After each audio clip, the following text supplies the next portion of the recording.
Weekend आए और ऐसे ही गुज़र जाए, ये कौन-सी किताब में लिखा है? ऐसा तो मुमकिन ही नहीं है। या तो आपने बाहर जाके भरपूर और मज़ेदार सा खाना खाना है या फिर आपके घर में फुल ऑन देसी माहौल होगा, देसी मज़े-मज़े के खाने होंगे। सो ये वाला मेरा वीकेंड जो है ना वो ऐसे ही गुज़रा। हमने बहुत मज़ेदार से खाने बनाए और मैंने दावत का एहतमाम किया। आज की वीडियो में मैं आप लोगों के साथ वही सारी स्टेप बाय स्टेप चीज़ें शेयर करने वाली हूँ। मीठे में मुझे गाजर की खीर बनानी थी, तो सोचा कि जब सारी चीज़ें देसी बन ही रही हैं तो क्यों ना थोड़ी सी मेहनत करके तो ये वाला मीठा बना लिया जाए। ये मैंने एक दिन पहले ही बना लिया था शाम को, क्योंकि एक दिन फिर ऐसे लगता है कि काम बहुत ज़्यादा हो जाता है।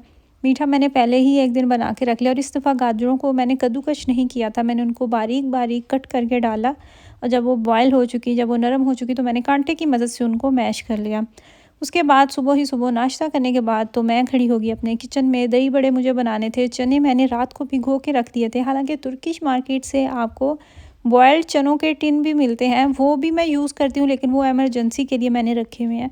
इन केस कोई मेहमान आ जाए या फिर आपके पास बिल्कुल भी टाइम नहीं है तो वो मैंने उस टाइम के लिए बचा के रखे हुए हैं, मुश्किल टाइम के लिए। तो जब मेरे पास टाइम होता है, माइंड सेट बनाया होता है, तो जो दूसरे चने होते हैं ना वही मैं यूज़ कर लेती हूँ।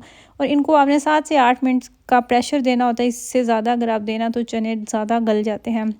8 मिनट जो है ना वो सही होते हैं। इसके अलावा मैंने दही बड़े बनाए थे और कुछ लोग बेसन के जो होते हैं ना इसको कहते हैं फुल्कियाँ, दही फुल्कियाँ, कुछ लोग इसको दही बल्ले कहते हैं। मैं सेफ साइड पे रहते हुए इसको कहूँगी दही बड़े, ना हम फुल्कियाँ बोलेंगे ना ही हम भल्ले कहेंगे, हम सेफ साइड पे रहेंगे। खैर मैंने बेसन लिया, उसका ना तो ज़्यादा थिक और ना ही ज़्यादा पतला पेस्ट आपने बनाना है। अगर आपका ज़रा सा भी थिक होगा ना तो अंदर से वो कच्चे रह जाएंगे।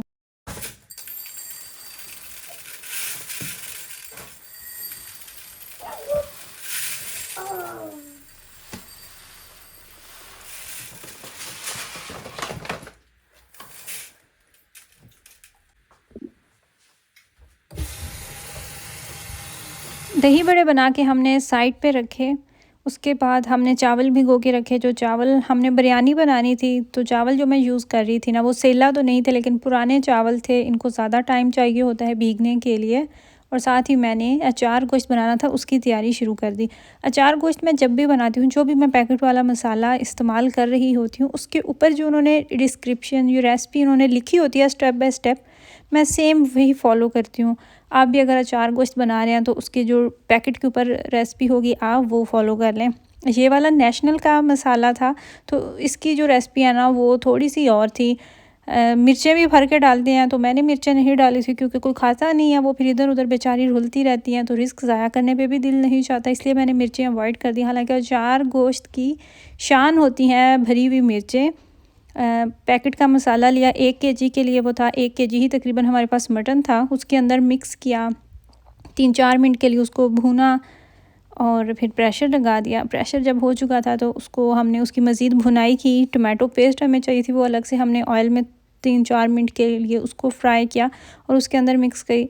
उसके बाद आपने तब तक अपने सालन को पकाना है जब तक उसका मसाला ऊपर ना आ जाए। साथ ही मैंने सैलड बना लिया था। बिरयानी के साथ सैलड बहुत मज़े का लगता है, स्पेशली वो वाला सैलड जिसमें एप्पल भी हम बारीक कट करके डालते हैं।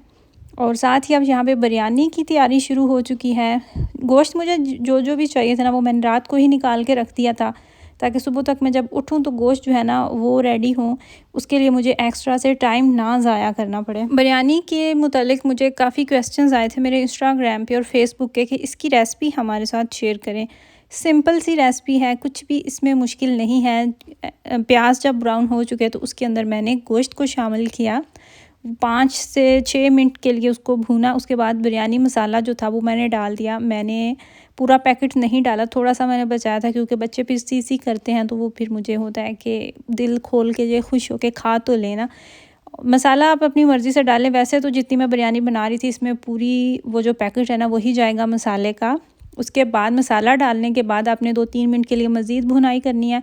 फिर उसके बाद आप योगर्ट और टोमेटो पेस्ट वो डाल दें बस। फिर उसके बाद आपने इसको हल्की आंच पे पकने देना है। दही और टोमेटो के अंदर गोश्त जो है वो उसकी सारी कसर निकल जाएगी और वो बहुत अच्छे से पक जाएगा, नरम हो जाएगा। फिर आलू बुखारे मेरे पास रखे हुए थे एक्स्ट्रा, वो मैंने इसके अंदर डाल दिए। ये भी बहुत मज़ेदार लगते हैं जब मुंह में आते हैं, जब आपकी बिरयानी बन के रेडी हो चुकी होती है।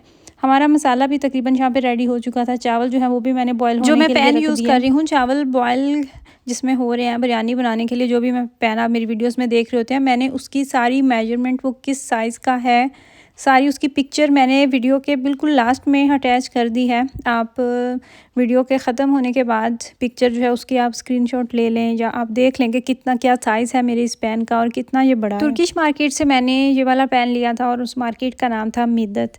मिद्दत आपको ऊपर लिखा नज़र आएगा और नीचे जो है ना वो सारा उसकी मेजरमेंट वगैरह लिखी हुई होगी। तो मिद्दत जो है ना वो इसकी ब्रांड है।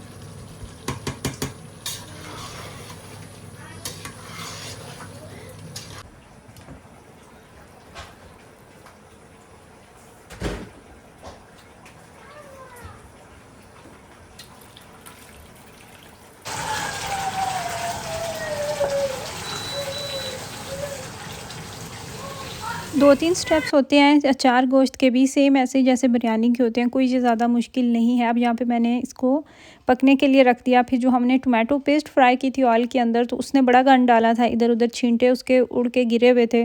तो अगर मैं इन्हें ड्राई होने देती ना थोड़ी देर बाद, मैं सोचती कि मैं आखिर में इसको क्लीन करूँगी, तो वो फिर मुश्किल हो जाना था।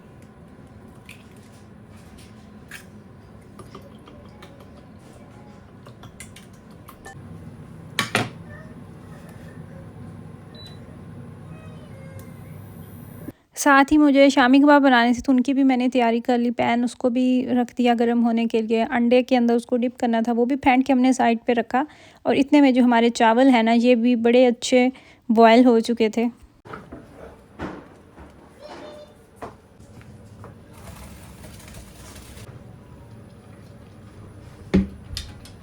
आज की दावत का एहतमाम स्पेशली मैं अपने हस्बैंड के लिए कर रही थी। तो मैंने कोशिश की कि मैं जितनी भी चीज़ें बना रही हूँ सब उनकी फ़ेवरेट हो, उनकी मर्ज़ी के मुताबिक हो। दही बड़े भी उनको बहुत पसंद है, इसलिए मैंने साथ दही बड़े रखे। वैसे उन्हें चिकन से ज़्यादा मटन की जो बिरयानी है ना वो पसंद है, वो भी बहुत खुश होकर खाते हैं। लेकिन मैं साथ में अचार गोश्त बना रही थी, तो मुझे लगा कि दोनों तरफ मटन हो जाएगा। और बच्चे जो है ना वो फिर इतना खुश होकर नहीं खाते जितनी वो खुश होकर चिकन बिरयानी खाते हैं।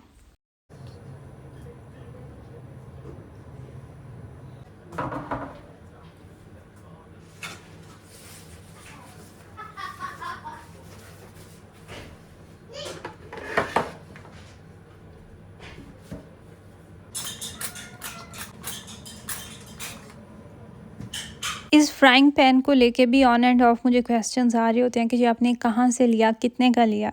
आप लोग सारी वीडियोस नहीं देखते, कोई ना कोई वीडियो आप मिस कर देते हैं, स्किप कर देते हैं, इसीलिए आपको बहुत सी चीज़ों का नहीं पता। या फिर वो लोग जो मेरे साथ इंस्टाग्राम पे हैं, मुझे इंस्टाग्राम पे फॉलो किया हुआ है, वो अगर स्टोरीज़ रेगुलरली नहीं देख रहे होते तो इस तरह की वो भी मिक्स कर देते हैं, क्योंकि वहाँ पे मैं बहुत ज़्यादा डिटेल में चीज़ें शेयर कर रही होती हूँ। आपने अभी तक अगर मुझको नहीं फॉलो किया हुआ, तो ये आपको सामने मेरा इंस्टाग्राम का नाम लिखा हुआ नज़र आ रहा है, तो आप मुझे इस पे फॉलो कर सकते हैं। और जहाँ तक इस पैन की बात है, तो इस पे भी मैंने प्रॉपर एक वीडियो बनाई हुई है, आप वो वाली मेरी वीडियो देख सकते हैं कि मैंने ये पैन कहाँ से और कितने का लिया। अगर सिर्फ ये कहा जाए ना कि कपड़े, जूते और मेकअप ख़वातीन की कमज़ोरी हैं, तो ये कहना बिल्कुल गलत होगा, ये हकीकत नहीं है। हकीकत पे ये बात तब पूरा उतरेगी जब आप कपड़े, जूते, मेकअप के साथ बर्तनों को भी ऐड कर दें। बर्तन लेना भी ख़वातीन की वीकनेस होती है। इतना जुनून होता है ना औरतों को बर्तन लेने का, कुछ भी नया बर्तन प्यारा नज़र आता है तो फ़ौरन से ले लेते हैं। मैं कोशिश करती हूँ कि मैं नहीं लूँ, क्योंकि मेरे पास जगह नहीं है। मज़ीद मैंने बर्तन कहाँ पे रखने हैं ले के ये सोच के, तो फिर मैं अपना जब भी मुझे कोई प्यारा लग रहा होता है मैं स्किप कर देती हूँ, लेकिन इसके बावजूद कुछ ना कुछ मैं ख़रीद रही होती हूँ। और यहाँ पे हमारा बहुत ही मज़ेदार यम्मी सा लंच रेडी हो चुका है। अब ये लंच हमारा नेक्स्ट डे भी इंशाल्लाह ताला चल जाएगा। एक दिन अगर आप बहुत ज़्यादा मेहनत कर लेते हैं ना, आप ज़्यादा खाना बना लेते हैं, तो फिर आपको कहीं ना कहीं ये तसल्ली और ये सेटिस्फेक्शन होती है कि अच्छा कोई नहीं, आज मेहनत कर रहे हैं, सुबह का दिन तो फिर सिर्फ आराम ही करना है ना। खाना खाने के बाद बच्चे इतना मीठा इस तरह का शौक़ से नहीं खाते, तो खाना खाने के बाद यहाँ पे मैं अब खीर निकाल रही थी अपने लिए और अपने हस्बैंड के लिए। और इस खीर में मैंने कॉफ़ी में जो कंडेंस्ड मिल्क यूज़ होता है वो वाला यूज़ किया था, जो बहुत ज़्यादा स्वीट, एक्स्ट्रा स्वीट होता है, वो मैंने नहीं डाला था। और ये वाला जो कंडेंस्ड मिल्क आपको जब मैं खीर बना रही थी साथ पड़ा हुआ नज़र भी आया था। इससे भी बहुत मज़ेदार सा इस खीर का टेक्सचर हो जाता है। ये भी पतला इतना नहीं होता, ये भी थिक ही होता है। दुआओं में याद रखिएगा। अल्लाह हाफ़िज़।